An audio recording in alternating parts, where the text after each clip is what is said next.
রাজনৈতিক বংশ ও গণতন্ত্রের চ্যালেঞ্জ। গণতন্ত্রের মূল ভিত্তি হল সমান সুযোগ এবং জনগণের স্বাধীন মতামত। কিন্তু আমাদের দেশের রাজনীতিতে দীর্ঘদিন ধরে একটি প্রবণতা লক্ষ্য করা যায়।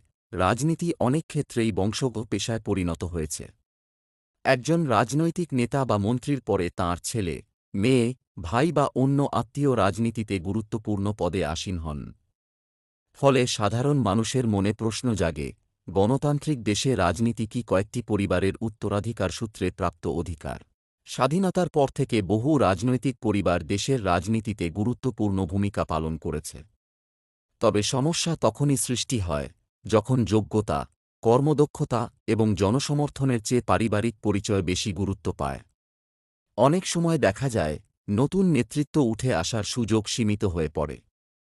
সাধারণ পরিবারের মেধাবী ও সৎ তরুণ-তরুণীরা রাজনীতিতে প্রবেশের ক্ষেত্রে নানা বাধার সম্মুখীন হন, অথচ রাজনৈতিক পরিবারের সদস্যরা তুলনামূলকভাবে সহজে সুযোগ পেয়ে যান।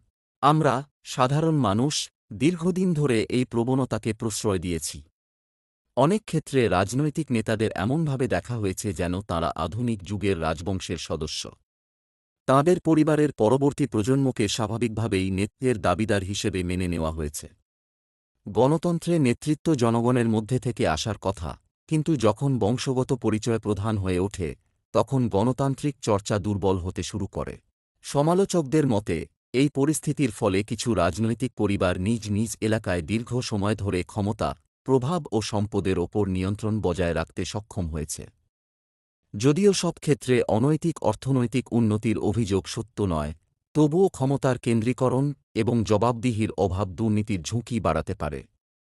যখন রাজনৈতিক প্রতিযোগিতা সীমিত হয়, তখন সাধারণ মানুষের স্বার্থ উপেক্ষিত হওয়ার সম্ভাবনাও বৃদ্ধি পায়। তবুও বংশগত রাজনীতির ফলে ছোটখাটো দুর্নীতি হতেই থাকে।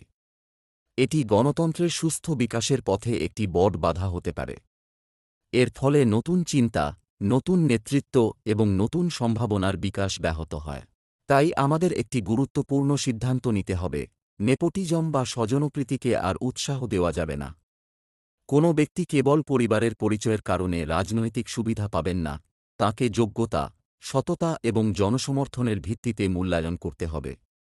রাজনীতি কয়েকটি পরিবারের একচেটিয়া ক্ষেত্র নয়, এটি দেশের প্রতিটি নাগরিকের অধিকার। ভবিষ্যতের রাজনীতিতে আমাদের বাড়ির ছেলেমেয়েরাও অংশগ্রহণ করবে, নেতৃত্ব দেবে এবং দেশের উন্নয়নে ভূমিকা রাখবে। গণতন্ত্র তখনই শক্তিশালী হবে যখন নেতৃত্বের দরজা সবার জন্য সমানভাবে খোলা থাকবে এবং জনগণ বংশ নয়, যোগ্যতাকে প্রাধান্য দেবে, নতুন মুখের উপর বিশ্বাস রাখবে।